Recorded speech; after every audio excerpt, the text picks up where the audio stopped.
Welcome to Transformation Talks, the podcast where we sit down with coaches, thought leaders, creatives, and more to get their insight on the 2 lessons that changed their lives and might change yours too. We are your co-hosts, Latina twin filmmakers Adrian and Andrew Nuño. We are on a journey to growth and self-development, and we'd like to take you along for the ride. So let's dig in and get real.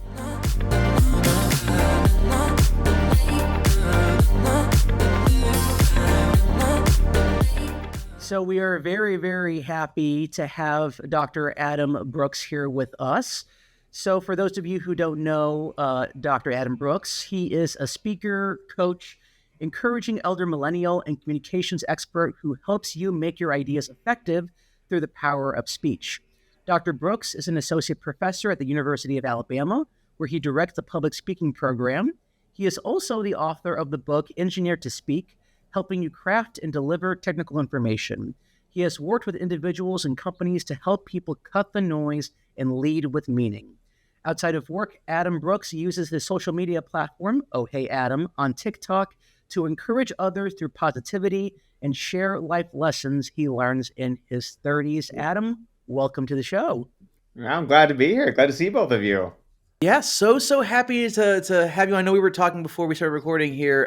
You're also a fellow speechy, which love to see. We were talking about just like Yes. how small the world of speech is, and so glad to see that already we have a similar path that we had gone on during our high school and college days. And the speech to podcast pipeline is unmatched. It continues. Yeah, I feel like when you're like a speechy, you go into like one of several different paths, but it's like you either take one of those paths after speech team.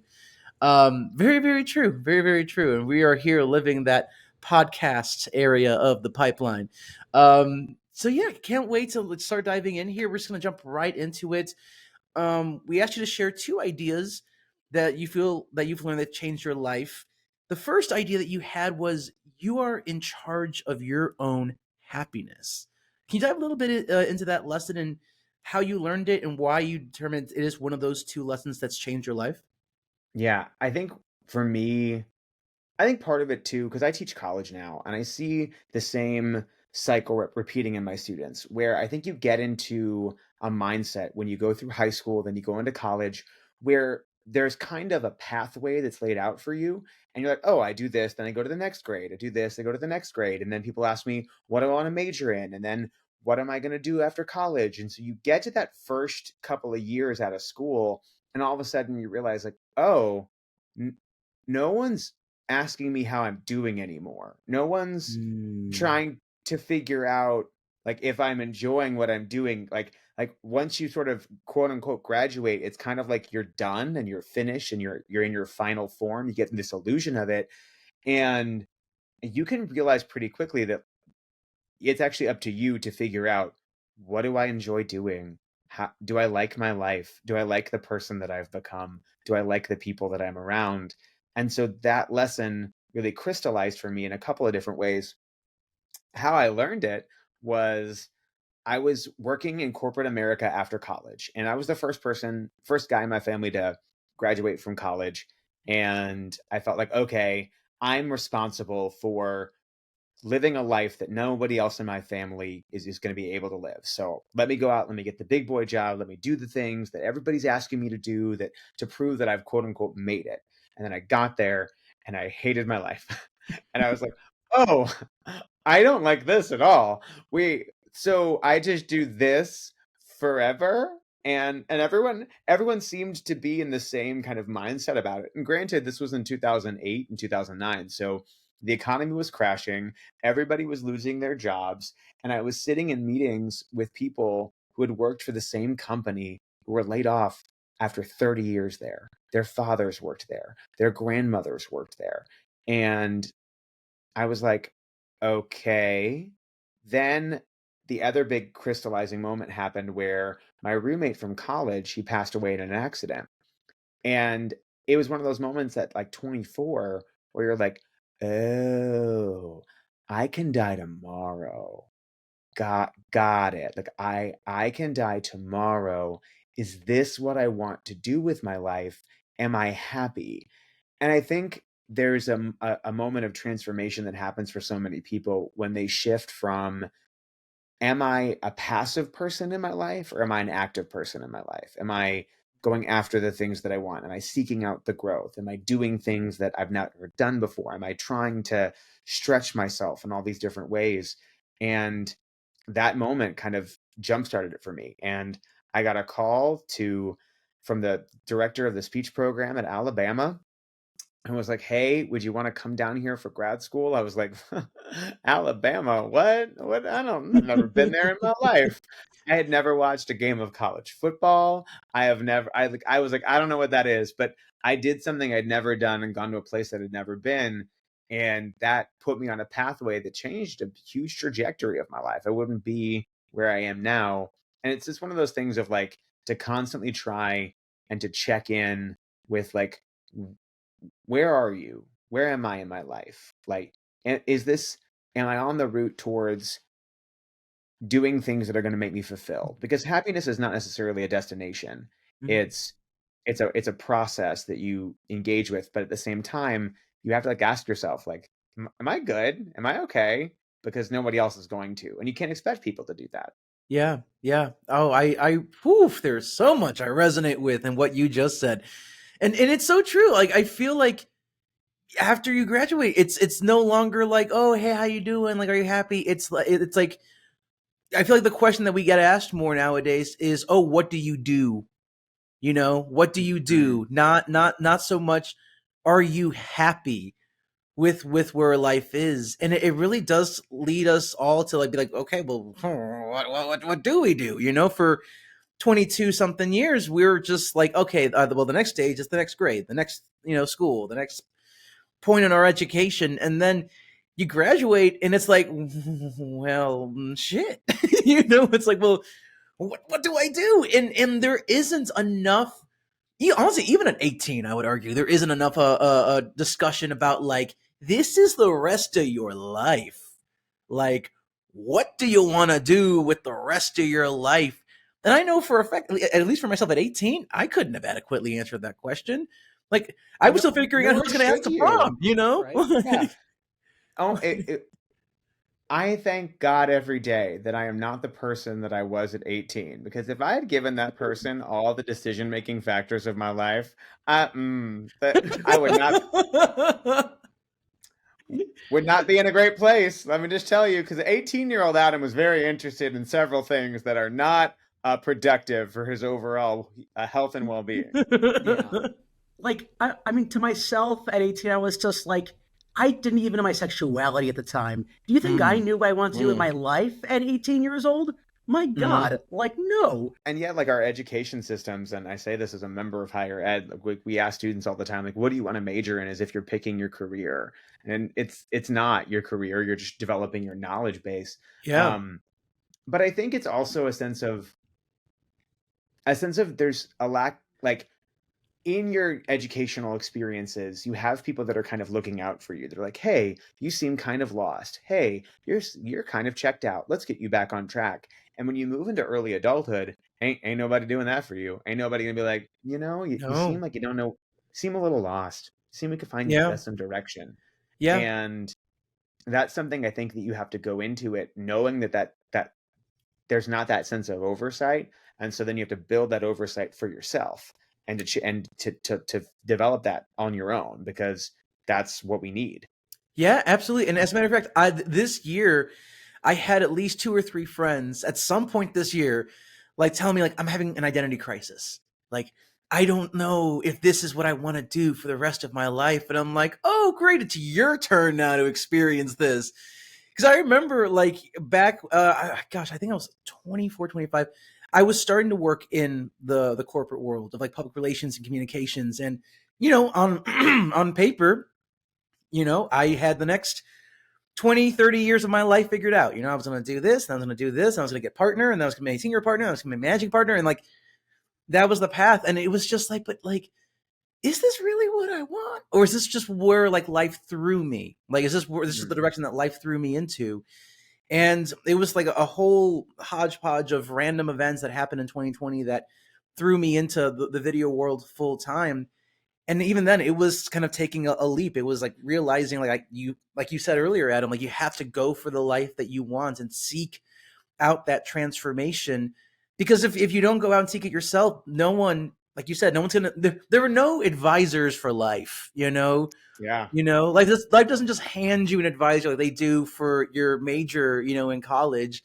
You're your own advisor. And it doesn't happen often where many of us like wake up, smell the coffee and realize like, oh snap, like Mm-hmm. is this what I want my narrative to be about?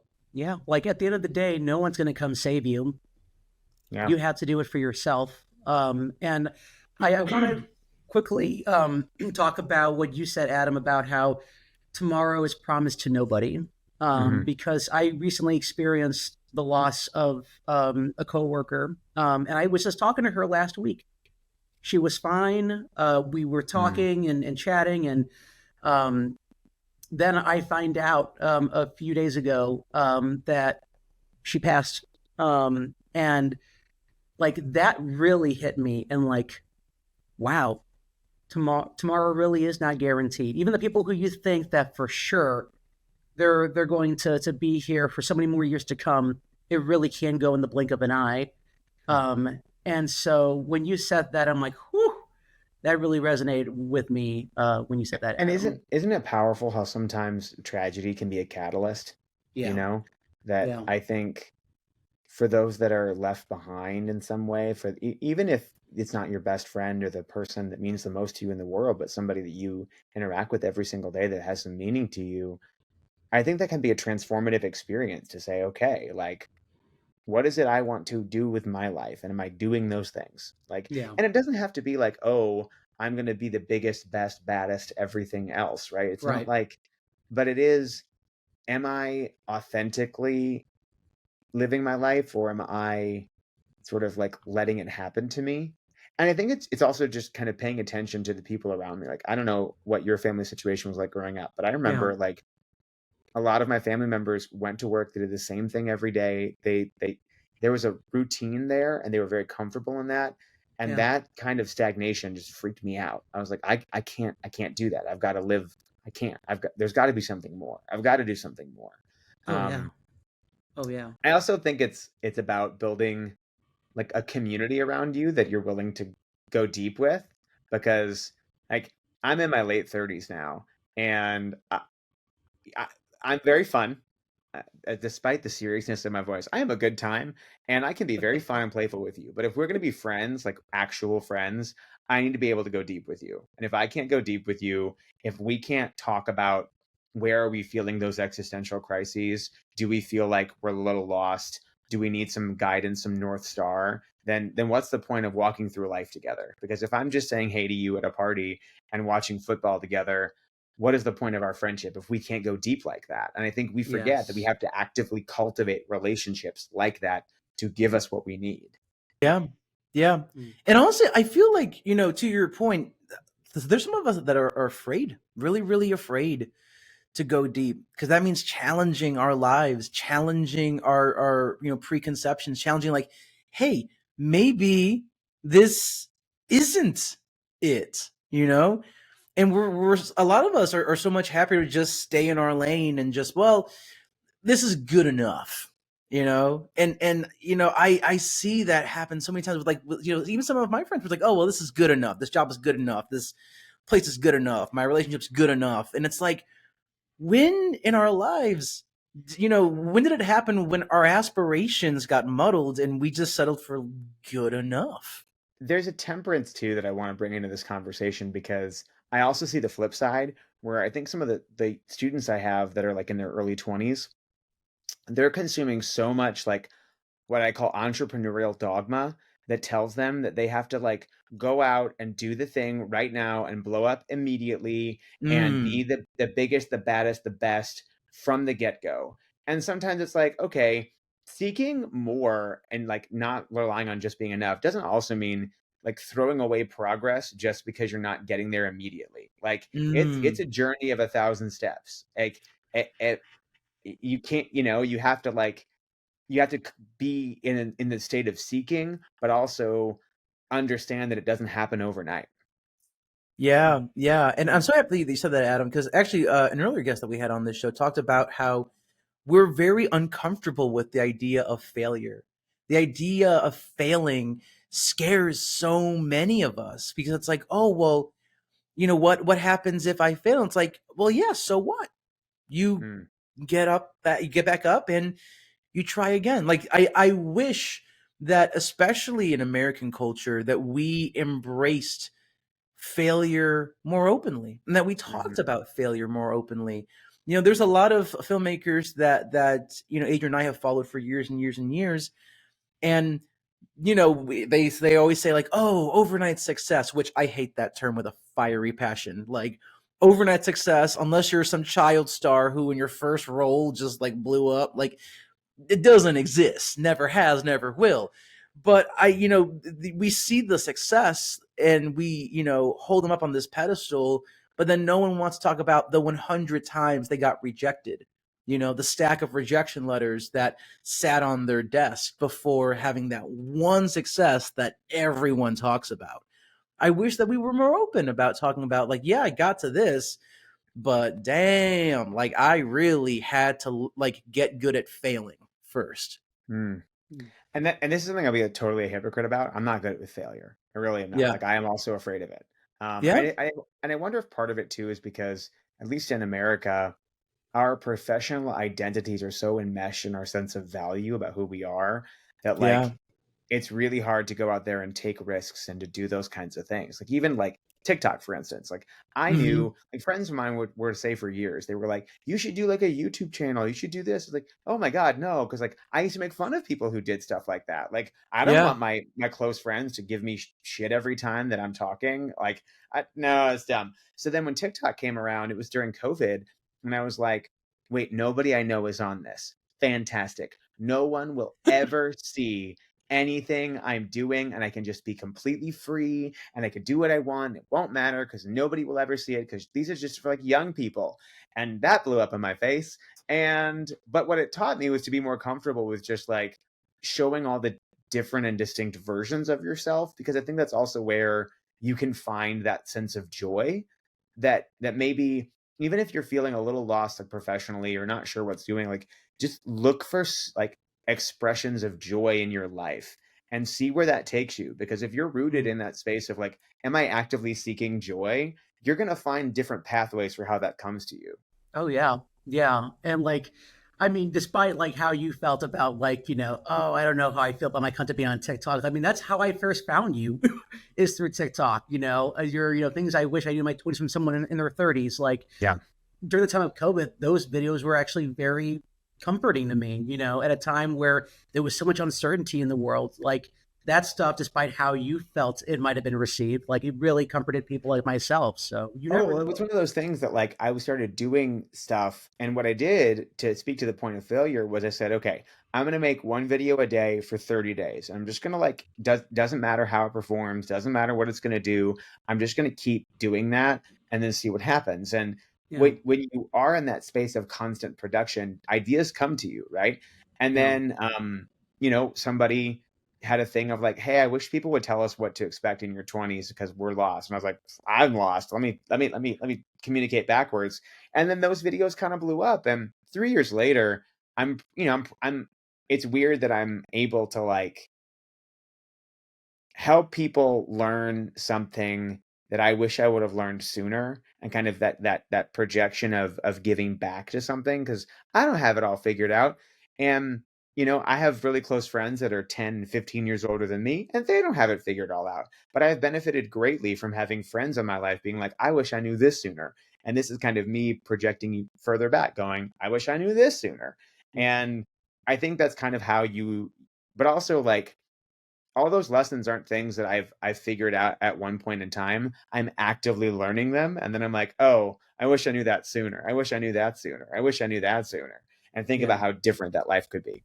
Absolutely. And speaking of ideas that you learn, I think this is a nice segue to the second idea that you want to share with us, which is don't complain and don't explain. So take us a little bit into why you want this to be your second idea. So you may not realize this, but I used to be a really big self-doubter and a really, Mm, really insecure person. And I really didn't know. I was constantly living my life in a way that I would conform to what everybody else kind of like wanted me to be. mm, And mm. I would be like, oh, what do they want me to be? I'll go do that. Oh, you want me to act like that? I'll go do that. You mean like, Mm, Right. and I was starting professionally. I was in my first faculty position, and I was working with one of my mentors and best friends named Alexa Chilcutt. And mm, she very quickly told me, she goes, I'm going to give you two pieces of advice for working with me. These are my two rules: don't complain and don't explain. And I was like, what does that mean? And the don't complain part, I think, is fairly obvious of like when you're in the middle of something, it can feel an immediate sense of gratification to complain about it.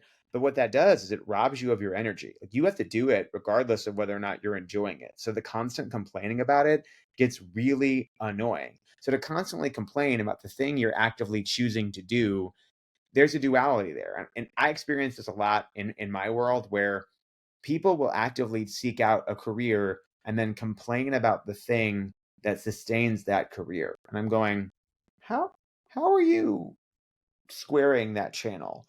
But the don't explain part is a very simple tool of I found myself anytime I would be asked to do something and I couldn't do it, I would explain all these different reasons why that no one had ever asked for that explanation. I would be like, no, I can't do this because I have this and I have this and I have this and I have this and I have this. And I was like, and my colleague said, every time you explain, you're giving people power over you. You mm, can simply say, no. And some people deserve an explanation and they can mhm, ask for an explanation, but you're like in constantly explaining, and it wouldn't just be in like a no situation. It would be like if I told somebody I did something, I would give them 1,000 explanations as to why I did that. And no one asked for that. And what it did was just constantly communicating that I was insecure or that I didn't really was really confident in my choices. Because if you're constantly explaining what you're doing, it means that you're not confident in it. And so learning to just kind of like if I would get asked to be on a committee or if I would be invited to an email, I would say, I can't make that. mm, mhm. And just stop. And Yeah. it is interesting how that changes how people orient to you. And once I realized that that I can influence how people treat me and how I feel about myself in certain spaces, that was a game changer. Yeah. Wow. That, I mean, all of that resonates so much. I think especially the second part of like, don't explain. I feel like we so often have to explain ourselves for why we can't do this, why we can't do that, why we can't commit to this. And I never once thought about just saying, because I can't. That's it. And Because there I are can't. people in your life that deserve an explanation. Like the person that you are, like if you're married, you're in a long-term relationship, like that person you probably want to explain stuff to. But you don't Yeah. have to explain everything you're doing to every single person all of the time because that is exhausting. And I think it also speaks to um a belief that I have is that you belong everywhere. And it took me a long time to really understand that I belong everywhere. I fit in everywhere. I need to like everywhere I am, I can be. I don't have to be invited. I don't have to explain myself in every situation. I can just be. And I think sometimes because like I'm gay, and I think growing up gay in the time period I grew up in, you constantly felt the need to explain yourself in certain situations and explain this and that. And sometimes you don't have to explain. You could just be, and it's okay. And the permission to live your life in that like in authentically empowering kind of way is I think really important, especially now with younger folks. I think their access to identity formation through online spaces is so much earlier, and they're able to articulate themselves so much quicker, which is amazing. But the flip side of that is that as a result, I think they feel really niched down into these like I am frozen at this, and I am always explainable. Like I can explain everything that I'm doing through this lens of in the ways in which this maps onto their topography of their identity. Mm-hmm. And Right. sometimes I wonder what happens if we free people up from like the constant need of explaining and to just be as yourself. And that way we're not always having to look at through this lens or that lens, but just like, let me just engage with you this way. I'm not saying that your personhood, your identity doesn't matter. I'm saying that there's a balance in terms of how you internalize that in yourself. Absolutely. And I feel Yeah. like to that point, like the fact that online spaces exist now, it also kind of gives way to the over explain part, because we feel such a pressure to maintain relationships now. Because now it's not like the olden days where it's like, oh, well, if I don't like you, well, I'm not gonna call you, and there's no space for us to, like, keep an eye on each other. So that's it. But now we have social media, and we have all these different ways now for us to keep an eye on people. And so we do feel a bit of pressure to maintain those relationships, to, like, oh no, I don't want them to not like me. I will explain myself so that way they don't like me, or so that they don't like me, and I can maintain that maintain that connection. Because now it's like, if I, me and this person have a falling through, well, I could still follow them on LinkedIn, on Instagram, Facebook, be real, like, there's just so many platforms now where it's like, well, yeah, they don't just go away now. They still exist out there in the cyberspace, and because we just feel such a pressure to, I don't want to create enemies. I don't want to create, someone who doesn't like me. When instead it's like, well, objectively, do you want that person to like you? We don't ask ourselves that question enough. Instead, it's like, oh, but we need everyone to like us. Everyone needs to like us.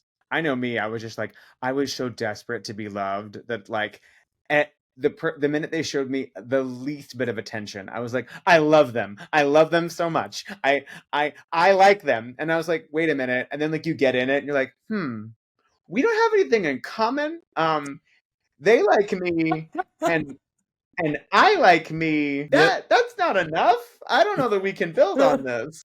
The way that our younger selves, like, hyper romanticized everything. Like, I remember thinking, like, my younger self was like, oh my god, it's our 1 week anniversary, and now I'm like, oh god. Like, younger me, like, woo, that was a time, younger me. Yeah, but also what you said, Adam, about the fact that you belong everywhere, as someone who identifies as gay. Like, I resonate with that very much, not just because I'm also gay myself, but also as someone who was Latina, growing up in a predominantly white neighborhood where we were the only Latina family on the whole block. And just like sometimes the stares you would get from other people when they would be walking their pet or their baby on a stroller down the sidewalk, like just little things like that just made me question, like, a sense of belonging, that we had.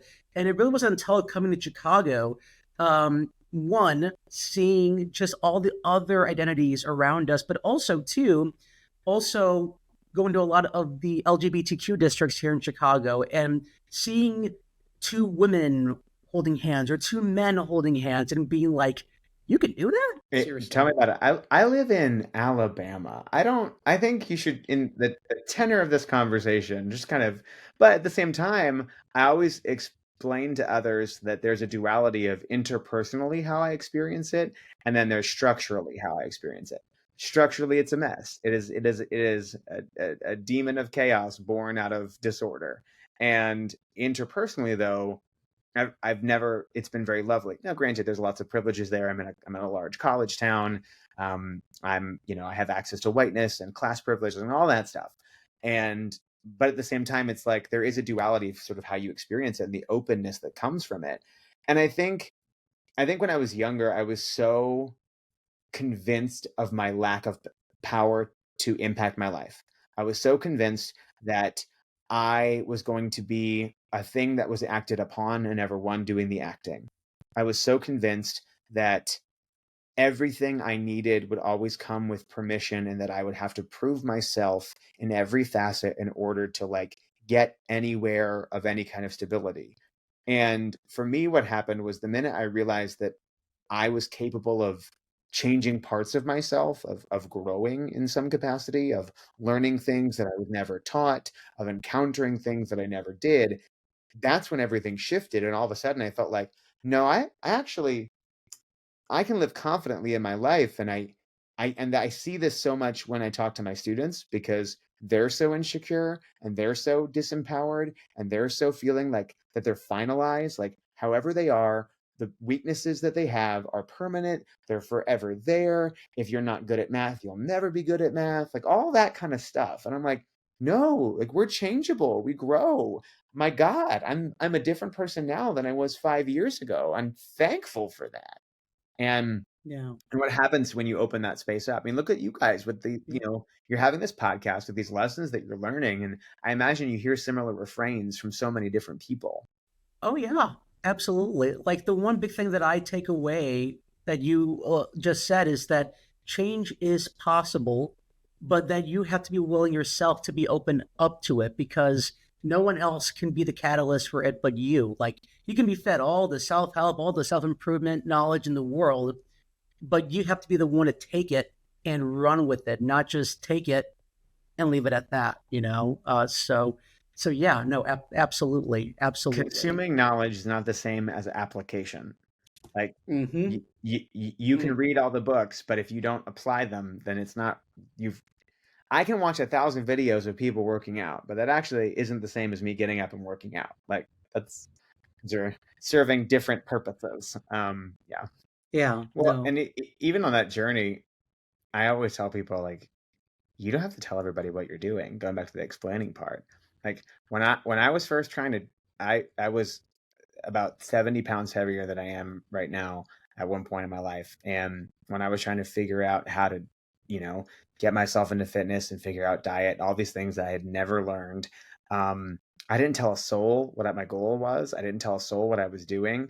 And man, that made it so much better because then it felt like I had like a little bit of a secret that I was keeping, but also it made it mine so that then I didn't get everybody's opinion on how I should be doing that or what I should be doing or, oh, don't do that, do this, but not that. It's like Right. everybody has to find what works for them. And you're the only one that can figure that part out. And so part of it is also like when you're getting ready to make that change in your life, maybe don't go around and telling everybody and explaining what you're gonna do. Just do it. And then people will see the results of whatever it is that you're doing. Could, whether it's fitness, whether it's your romantic life, whether it's trying a new skill, then all of a sudden they're going to be like, something is different about you. And you're like, actually, yeah. And that makes it easier to live into that change. Absolutely. And with that, I know we can keep on going for so many more minutes, but we will have to reach the conclusion of our time together. But as we do you have any final thoughts or final words that you want to share with our audience? I think you never know where life is going to take you.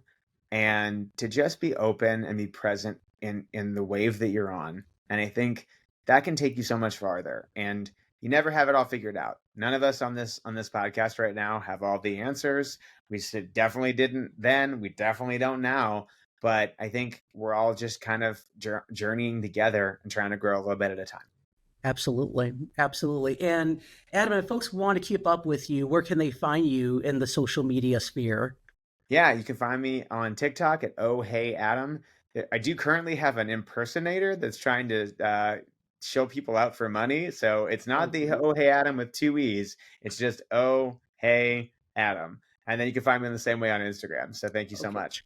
Yeah, no, thank you very much, Adam, for joining us. We, again, really, really appreciate your time. Thank you very much for tuning in to Transformation Talks. We hope this podcast has brought you insightful conversations, laughter, and a deeper understanding of the human experience. If you enjoyed this podcast, please consider leaving a review and sharing it with your friends, family, and fellow truth seekers. Remember, it's okay to be real, to be imperfect, and to navigate the messy and beautiful journey of life. So thank you for joining us on this incredible journey. And until next time, remember that you have the power to transform your world. Thanks again, everybody. We'll talk to you again soon. Take care, everybody.